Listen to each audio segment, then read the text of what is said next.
We are still at the crucifixion. And last time we were looking at some of the preliminary stuff going into the crucifixion. So,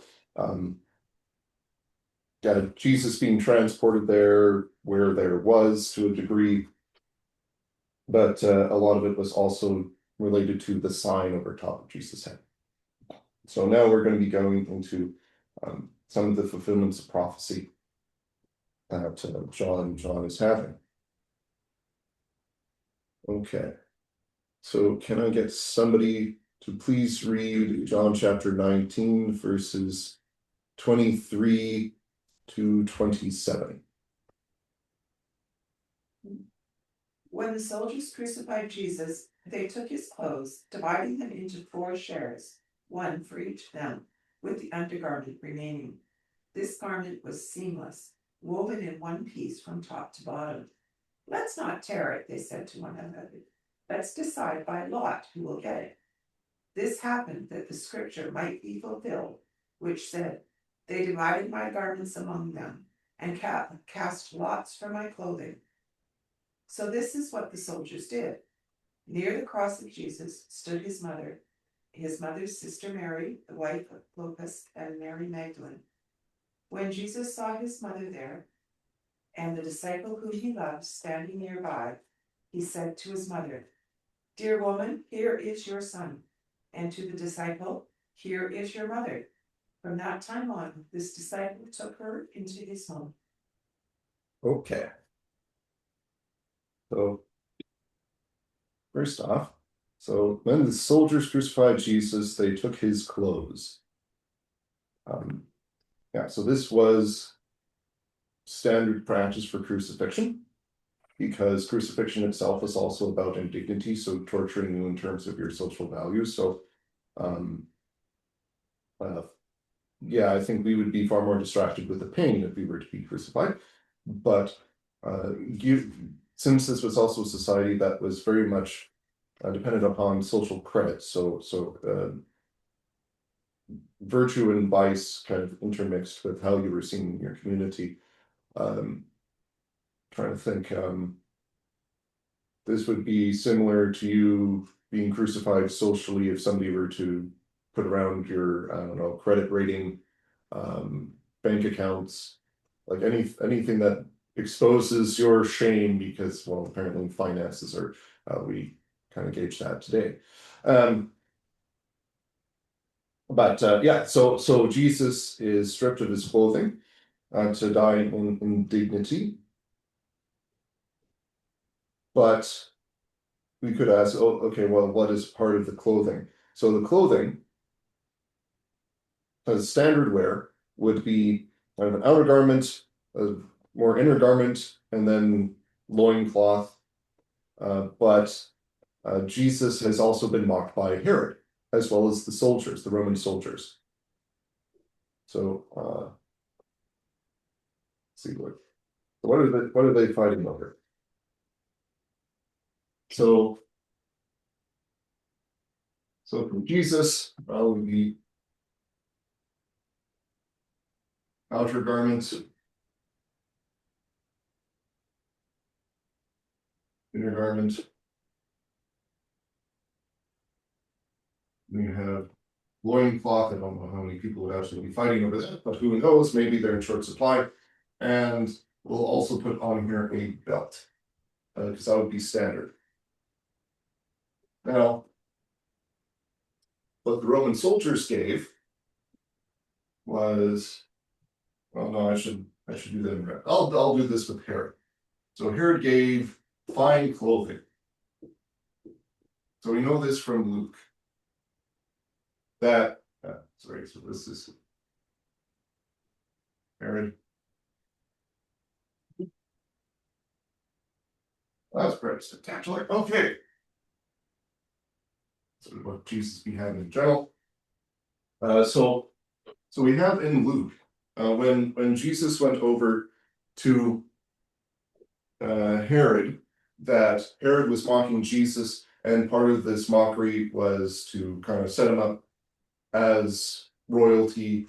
And Luke mentions chapter 23, verse 11, that when he was coming back, he came back with fine clothing. So do we know exactly what that is? No, we do not.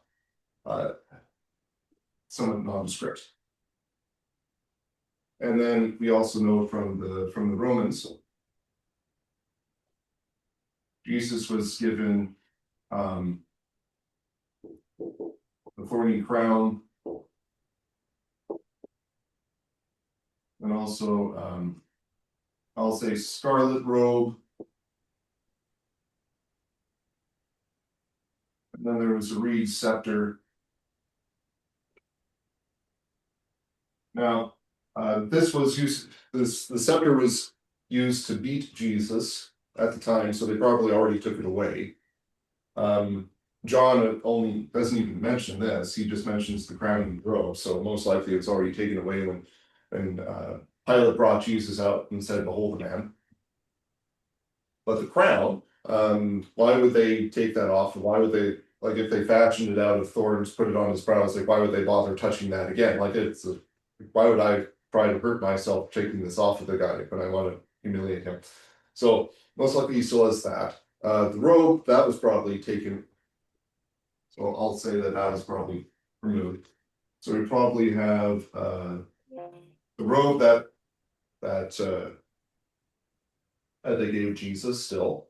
So their soldiers are probably just taking that back. There's no mention of this ever being taken off. However, the fine clothing, it might have been taken by the Romans as they were mocking Jesus after that. So we don't know too much about this. That's kind of a question mark. But Jesus would definitely be having these types of things. Otherwise, he'd be prancing around naked, and that wouldn't really be what people would want. Okay. So for clothing in general, though, since this is the ancient world, you don't have a lot of variety in your wardrobe. You wouldn't really have a wardrobe. Wardrobes came much later to house clothing. So back then, when you had to make your own clothing, you would most likely just have this and then maybe another set. So Jesus would be having this, and since you would be doing this or that over a lot of time, a lot of wear. Again, this isn't machine made, so it's not like it's made to be terribly durable. It's whatever you had. You would be putting on some patches here and there of the clothing, because why would you bother trying to make a completely new garment when you could just patch up the old one and you have to make it yourself? So I'm going to guess the older generation who grew up at home, you know something about this. Why would your mom go up and buy you a new pair of jeans when she could just sew a patch on the old jeans? Makes sense. Frugal, your mother. Okay. So the soldiers would be fighting over this, possibly over this, possibly over the robe again. But crown, why would they take that off? Okay. So the discussion that they have is about the outer garment. So they're saying that this is woven in one piece. So whereas the inner garment, it might have been worn a little bit and had some patches, this one was fairly good. Then you might go, okay, well, Jesus was wandering around for the past few years. Why would this outer garment be in excellent condition? This is undergarment. No. Would it have anything to do with how God preserved the Israelites' clothes during the wilderness? Well, that was a special dispensation to the Israelites at that time. I wouldn't think that it would be the same for Jesus. Maybe. So no, it is not undergarment. Like the actual word itself is referring to the cloak of the outer garment. So Oh. that's an incorrect translation. So they divided my garments among them, and for Yep. my clothing they cast lots. So Yep. so the garment is the outer one. Yeah, specifically the outer garment. Just look this up again. And the clothing would Yeah, be the inner garments. sorry to trans. chitona.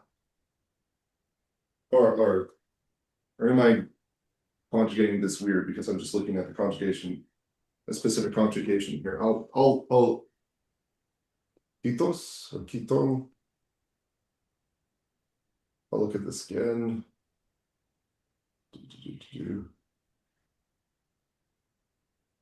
The ESV calls one of them a tunic. Yes, that Kiton. Yeah. I was doing the conjugation wrong in my head. So it is a chiton. So chiton is the outer garment, which is, you can also translate this as, I'll go back to green for this. So you can also translate this as tunic. Often enough, it's also translated as cloak, but it's the outer garment.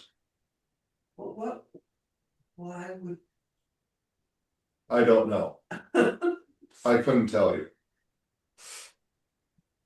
So with the question about the outer garment, well, where did it come from? Most likely this is the fine clothing from Herod that he is given. Because why would Jesus have a very good, nice cloak when he's been wandering around for so long? Well, probably he doesn't, but he received some good clothing from Herod at that time.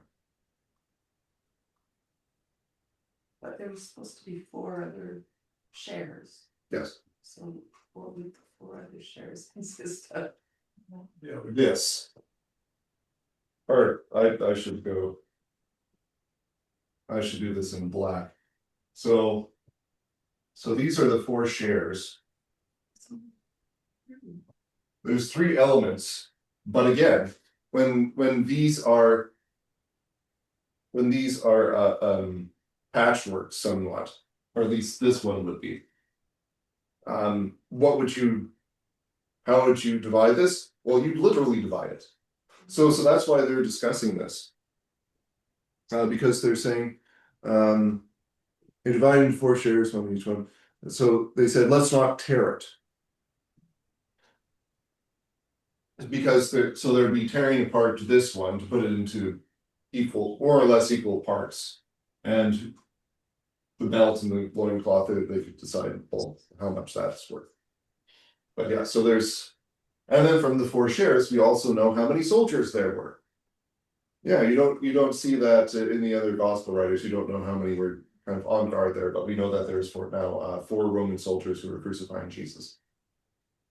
Yeah. But the outer garment, that's most likely, or I'm assuming that this is likely coming from Herod, since it's in fine condition, as opposed to what you would normally expect for this. Yeah.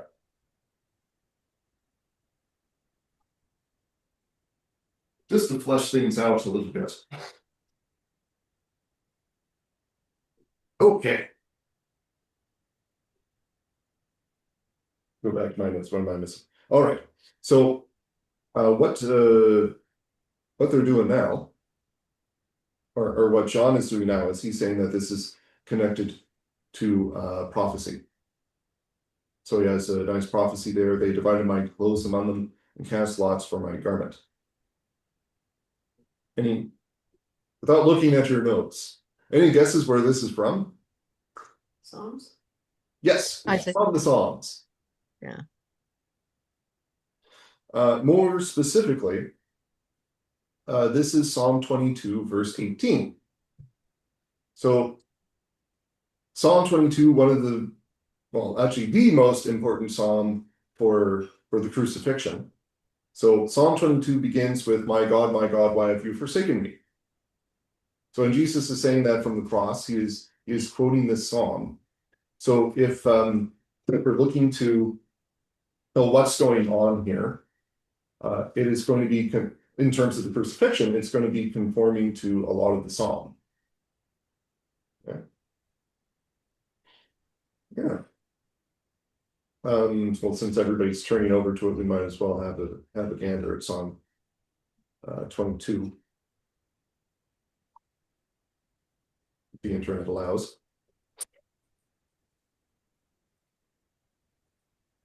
But with some of the Psalms, They are known as messianic psalms. So the Israelites would be expecting the Messiah to fulfill these psalms. But with Psalm 22, like this is not the most messianic of psalms because it's about well, a lot of anguish, I guess you could say. On first one, my God, why have you forsaken me? So this is what Jesus Christ is quoting. So when he's speaking this from the cross, he is trying to basically sum up the experience there in terms of this psalm. So he's not trying to simply say, the Father has forsaken the Son, or there's division within the Trinity, but he's actually trying to invoke the psalm so that we could even ourselves run through it in our heads, especially since like there's fulfillment of the prophecies here. So so it is beginning, my God, why have you forsaken me? But you'll see in the next couple verses, or actually in the next verse, he's still crying out to God. So he says, my God, I cry out by day, but you do not answer, by night, but I find no rest. So even though it feels like God has forsaken him, he's still crying out to God. Which is why this can be counted as one of the complaint psalms. A complaint psalm is a subgenre of lament psalms. Laments are usually, I'm in anguish, help me, O Lord, because I have sinned, forgive me, and I will be restored. That's usually a lament psalm. Complaint psalms don't have the I'm guilty of sin. Complaint psalms are, I'm in anguish, Lord help me, why aren't you helping me? So it's not confessing guilt in any way. So the person who's speaking is in guilt, but they are suffering the evils of the world. So complaint psalms. But so why is the psalmist calling out to God? Well, it's you are enthroned as the Holy One, you are the one Israel praises, and you, our ancestors, put their trust. They trusted you, and you delivered them. So this putting the trust in the Savior of God, of your people, because how else will you be saved? You're not going to be saved by your own efforts. You're going to be saved by God if you're saved by anyone at all. So when was it David that wrote this song? Yes, that is in the superscription. That Says a Psalm of David. that is very hard for us to fathom how David would write this. He would be having inspiration, of course. Yep. But it's also true, and how did he know? It's amazing. Usually the answer is God did it. And it's like, how did this happen? God. Which isn't a detailed explanation. So in terms of apologetics, that would be known as a personal explanation. So I'm just going to digress for a brief second here. Okay. So in apologetics, sometimes we do come up with the personal explanation. So if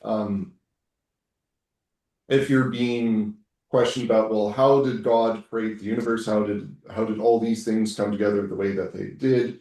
You won't be able to explain things completely, and science itself can't really explain how the universe came about completely or how it functions.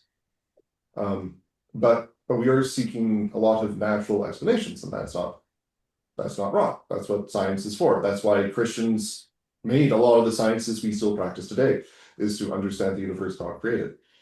But in terms of some of the specifics, we can say God did it. Because if, for example,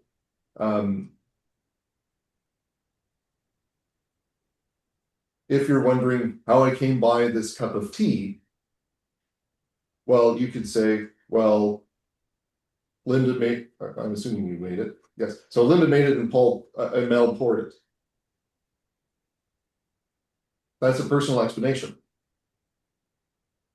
So we didn't go through, okay, well, how did the water come about, or all the different chemical processes that came to make tea present within the cup or any of those things. Though that would be more a scientific explanation because you're trying to explain through observation and experiment all the different mechanics and chemical processes that would put tea in this cup. But that would be a rather stupid answer, I would say, because that's usually not what people would be asking. They're asking, well, how did you get this tea?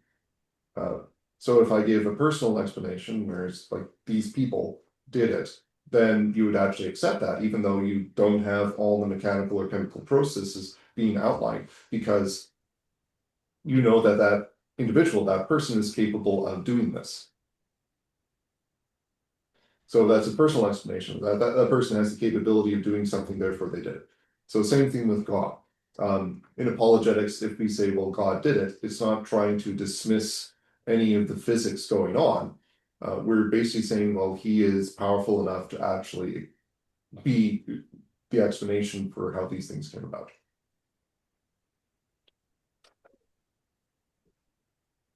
Okay. So following my digression, we'll go back to the digression into the psalm and then hopefully back to John, from which we digressed. Okay. So the psalmist and Jesus are putting all their hopes in God, the one who has delivered the people, God's people in the past. And then verse 6 is, I am a worm and not a man, scorned by everyone, despised by the people. Does that sound kind of like Jesus right now? Yeah, it sure does. Being mocked by the people, yeah. All who see me mock me, they hurl insults, shaking their heads. He trusts in the Lord, they say. Let the Lord rescue him. Let him deliver him, since he delights in him. That sounds very much like the crucifixion. What was going on there? Yeah, because what are some of the insults people are hurling at Jesus at the cross? That's exactly what they were Yeah, doing. yeah. If you're the Messiah, come down. Get God to rescue you. So is this purely prophetic, or is this also relative to David? Well, you could say it's relevant to David, but it's also relevant to Christians as a whole. So we'd say that, yes, lots of the psalm would be more specific to Jesus Christ, that this is fulfilling the prophecy there. But we can also see that if we are in the world and we're putting our trust in God and the world is opposed to us. So let's say, moving away from David, let's look to the apostles. Well, a lot of the apostles themselves were persecuted, mocked, and some of them even crucified. So they could even relate to a fair amount of this, as they were scorned, mocked, and lifted up from the earth to be symbols of sacrifice to the world. Anyway, but the end result would be slightly different. So I want to go through the psalm a little bit more to get the overall feel to it. So verse 9, yet you brought me out of the womb, you made me trust in you even at my mother's breast. So looking to being born into a household of faith, and Jesus more specifically born into faith, because he was never in a sinful separation from God like we were in our original sin at conception. And we have bulls surround me, roaring lions, so that the metaphor is there. Poured out like water, and all my bones are out of joint. So you could say, well, yeah, going through the scourging doesn't leave you quite well in the right orientation within your flesh. My heart is turned to wax; it is melted within me.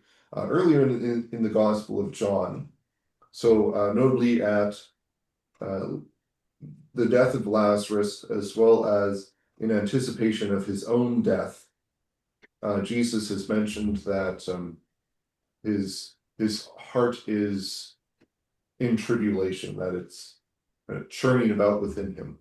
So yes, we could say that there's the inner issue there. My mouth is dried up like a potsherd, and my tongue sticks to the roof of my mouth. You lay me in the dust of death. So we're going to be getting to that one. Dogs surround me. Dogs also representative of kind of mongrels, like those looking to try and pick up, to eat through the garbage. A pack of villains encircles me. They pierce my hands, my feet. All my bones are on display. People stare and gloat over me. They divide my clothes among them and cast lots for my garment. Wow, my goodness. Yeah. So I'll skip to verse 22 there. So it says, I will declare your name to my people in the assembly, I will praise you. So Jesus still actually calls on the name of the Lord in the presence of the people, even at the cross. And notably, the crowd there is Jewish. Not everybody would be a Jew, but the vast majority would be. So Jesus is saying, you who fear the Lord, praise him. All you descendants of Jacob, honor him. Revere him, all you descendants of Israel. For he has not despised or scorned the suffering of the afflicted one. He has not hidden his face from him, but has listened to his cry for help. Okay, well, this is a very interesting contrast from the first couple verses there. My God, why have you forsaken me? I cry out by day, you do not answer. So verse 22 is kind of looking into, verse 24.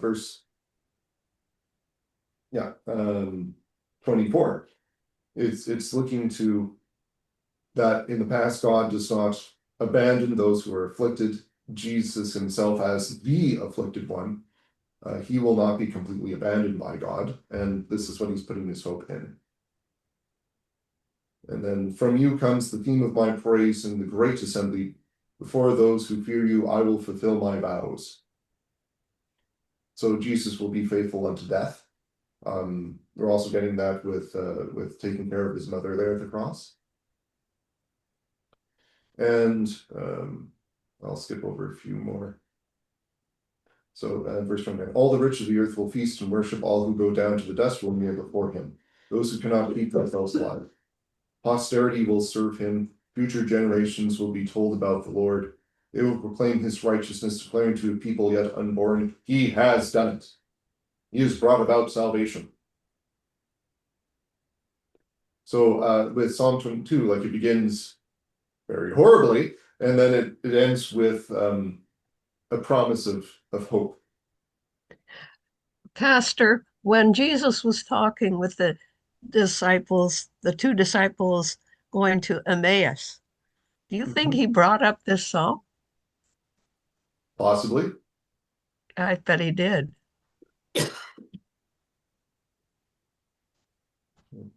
Because he was explaining, all the scriptures. Well, explaining the scriptures, so Yeah. that's why I'm saying possibly. I don't know which exact scriptures he went to for this.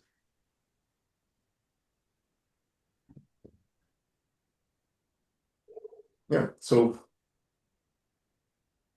when Jesus is kind of some of what's going on is pointing to this psalm, and Jesus himself names it. Like we can say that yes, this is a very important psalm for understanding the crucifixion.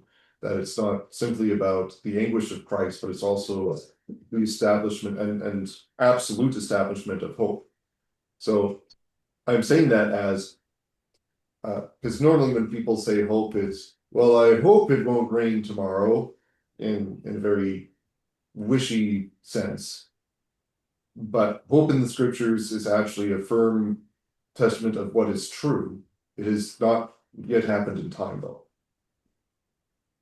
So it is absolute, but has not yet happened. That's the hope. So Psalm 22 is saying it is absolute that God has brought about salvation. It just isn't being experienced at this present time.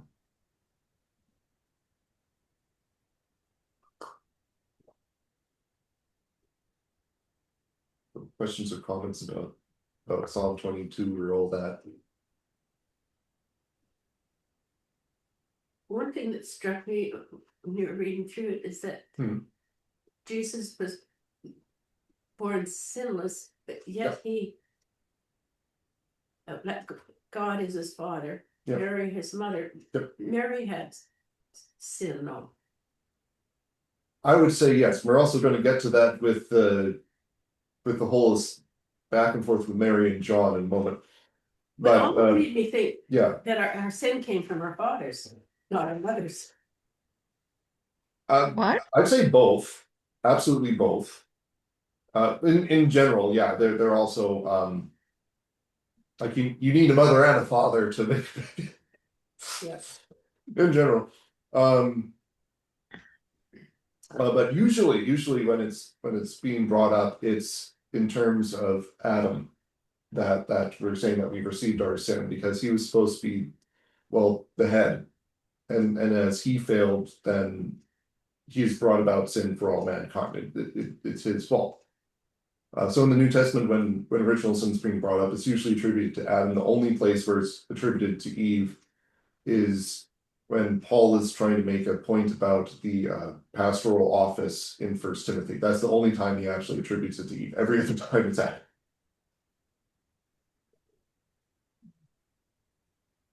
So he's saying, yes, they're both at fault. Adam is most at fault. But when we're looking into the actual role of instruction in the faith, Eve has failed. So we have to look to the actual head.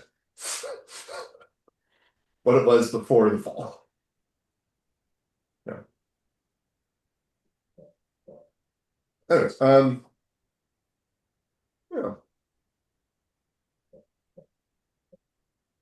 So let's go back to John. Okay. So I do want to just comment on this garment. This garment was seamless, woven in one piece from top to bottom. Because there's some interesting John language going on there. So there's been different speculations about what this might represent. Why is John mentioning this? Because of the prophecy? I'm speaking specifically about one piece from top, woven from top to bottom. But yes, it is absolutely fulfillment of the prophecy for the division of the clothing, but specifically for it being one piece. So it was customary for a priest, like this is standard wear for a priest, that their garment is woven in one piece. Oh, So John could be mentioning this maybe to refer to Jesus being a high priest. You don't really have John mentioning that elsewhere. Like John's focus in this portion of the gospel, specifically Jesus as king. So maybe him bringing it up in terms of priesthood is off theme. But the interesting thing, at least for me when I was looking at this, is from top there. That's not exactly what it says. oh, The actual wording is from above. And that word is anothen. So you've actually heard from above, anothen, a few times already. One was years ago, so I don't expect you to really remember when I went through this a lot. Back in chapter 3,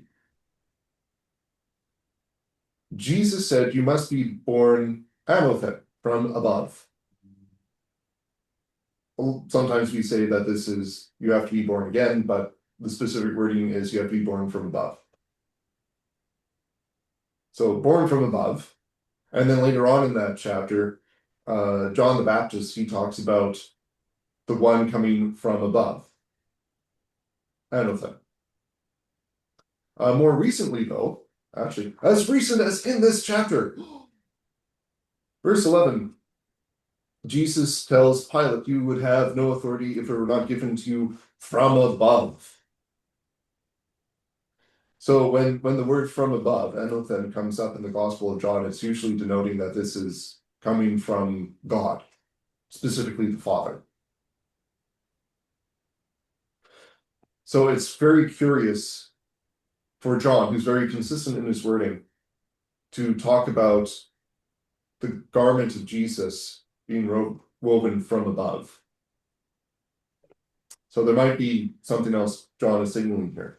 Another interesting word is, well, for those of you on this looking at the screen, it says was seamless, that the garment was seamless, but the actual wording is, or sorry, I should be looking at one piece. Sorry, in one piece, the wording is actually halu, or if I'm going with the nominative case, holus. That is whole. It is whole. Holus can also have symbolic meaning. When I was looking at the different usages of the word, Jesus was prophesied that he should die by Caiaphas way back in chapter 11 there, at the end of chapter 11. He said that it's best for one man to die for the people so that the whole nation not perish. And Jesus is dying for the whole nation that they don't perish. All people. Jesus also mentioned in chapter 13 with washing of feet that the disciples were wholly clean, except for their feet, but Jesus needs to wash. And then another interesting occurrence of the word is back in chapter 7 when Jesus was saying, well, why are you angry at me, you Jews? Well, it's because I made a man whole on the Sabbath. Specifically referring to when he healed a man who was like, so Jesus said, I made him whole. And that's a weird way to actually phrase that, because it's not as though he was missing any parts, because he was paralytic, but he was made whole in the sense of not complete but perfect, a type of perfection. So we have interesting here, whole, which is kind of denoting in certain places salvation, or yeah, well, I'll just say salvation. And then from above, which is in every other occurrence in John, from the Father. So when you get to some of the interpretations of this over time, some of the early church fathers have suggested that this indicates possibly the virgin birth, the unity of Christ's teaching, or the unity of the church. Myself, just looking at the wording, I'd say that this actually makes far more sense for the unity of the church, that this does represent Christ as head of the body of the church. But this is representative of his salvation of the people, and representing Christ's salvation for the baptized. So even when people are trying to divide Christ's garments, or even threatening to tear them apart, they are kept whole. Oh, yeah. It's also interesting. The wording that the soldiers use about tearing it apart is, I guess, translating this very literally into English, schismatizing.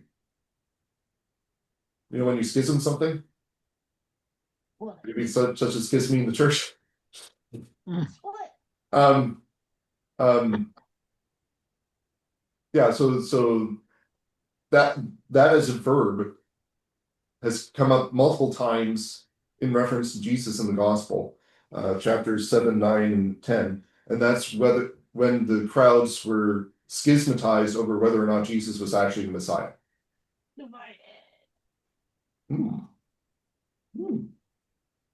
Interesting. So the only other time that John actually uses the verb is in chapter 21. This is referring to the great catch of fish. And the fish themselves is fairly representative of the apostles evangelizing the world, because they're the ones who are fishing in the Sea of Galilee. They're bringing all these fish forward at Jesus' behest, and there they are, all this fish. So it's evangelizing specifically to the Gentiles. And the net was not schismed, was not torn. So it seems to be that with the soldiers here, with the seamless garment, them saying let's not schism, let's not depart, it does seem to be that there is some reference to the church, that Jesus is bringing in the Gentiles, that Jesus is bringing in more people to be baptized. And even with the number 4 here, possibly the number of days Lazarus spent in the tomb, so another link to salvation. That one's kind of stretching it, but the other ones I stand by.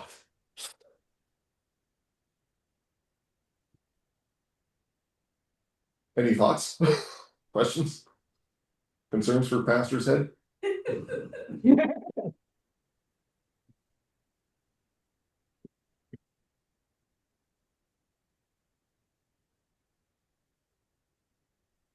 I guess just. How do we know when we're reading more into something than it Yeah. actually? Is that all in here, or is it just talking about a piece of clothes?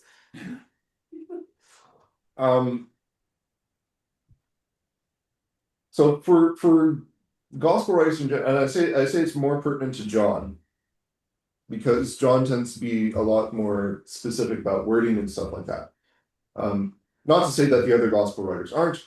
John just seems to have very specific instances for his words.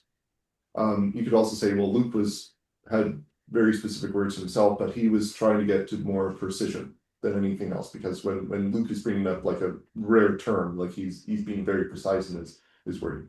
When John is using specific words, it's usually because he's trying to make certain connections. So I think we did talk about that a long while ago. And yeah, we don't want to go beyond Occam's razor to multiply things beyond their means.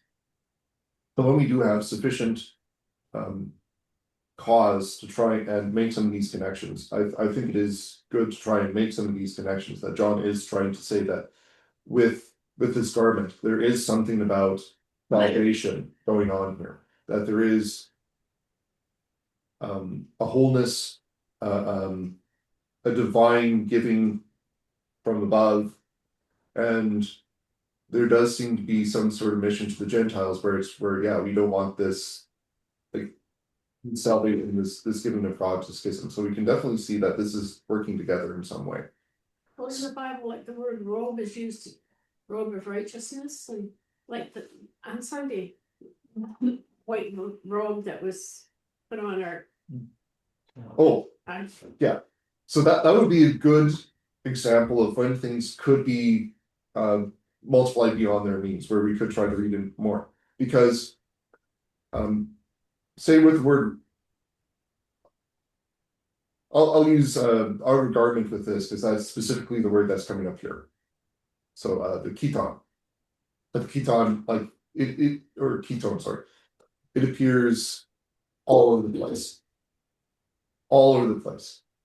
And it could be, say, like within parables, it can be within laws in the Old Testament in terms of the Greek translation of the Old Testament, where that word might come up. It also appears, I'd have to double check that. Let me just double check if it comes up in Revelation. It does not. It appears nowhere in Revelation. Okay. So it doesn't refer to the white robes of specifically. It doesn't specifically refer to those who are wearing white robes in around the throne of God in Revelation chapter 7. Those that are washed clean by the blood of the Lamb. So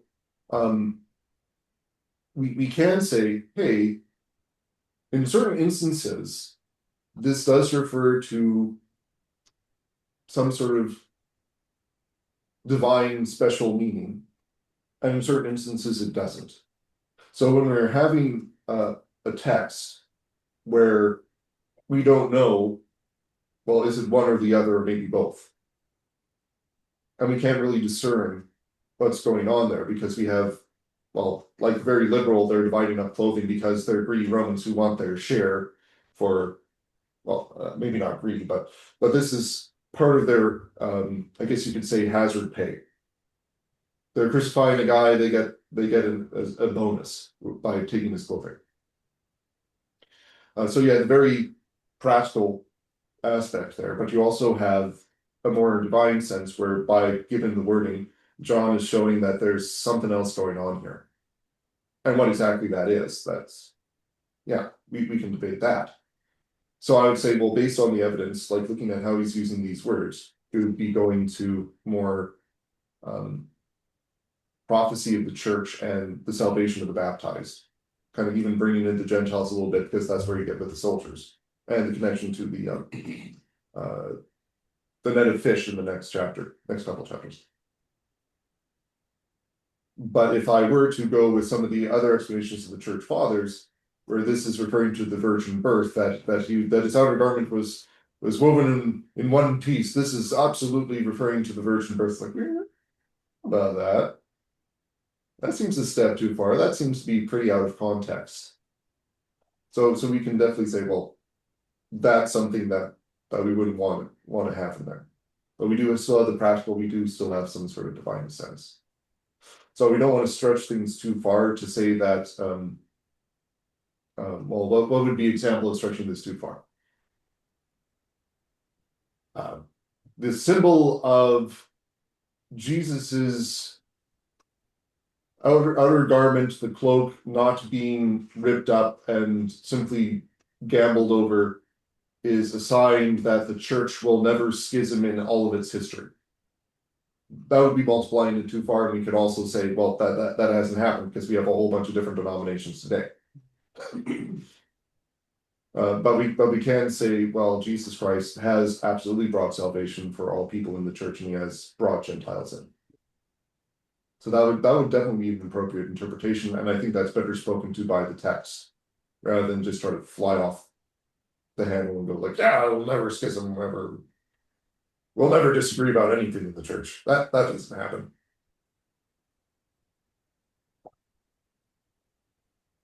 But yeah, caution is always good for something like this, because people have made mountains out of even non-existent molehills. Well, I would read that and it would be. There was something. No, more. well, you would say that about a lot of the Gospel of John, but John has a lot of stuff in there. Whereas you go through multiple readings, you start going like, oh wait.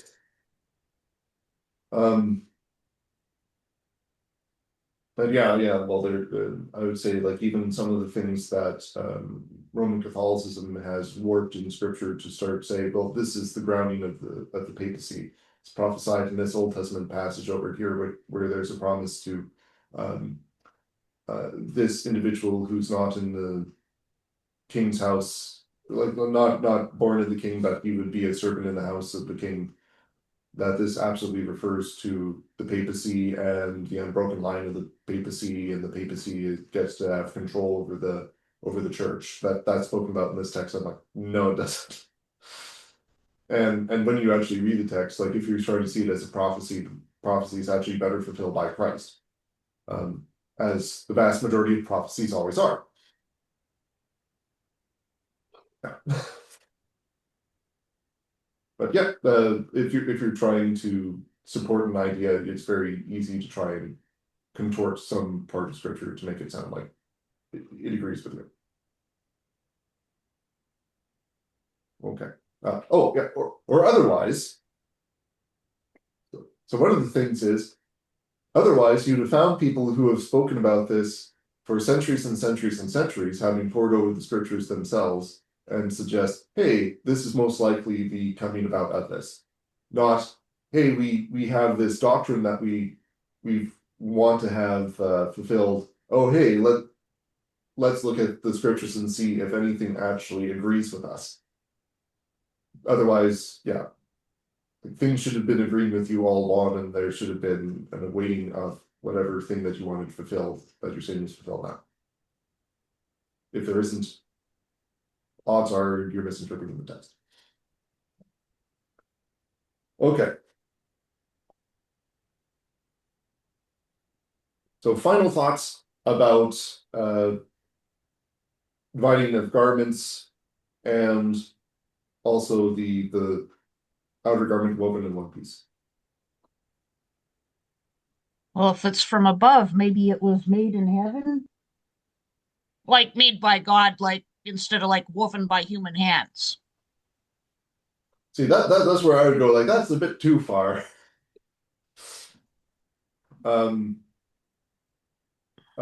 Because it can definitely represent something woven from above, such as the church, which was my point.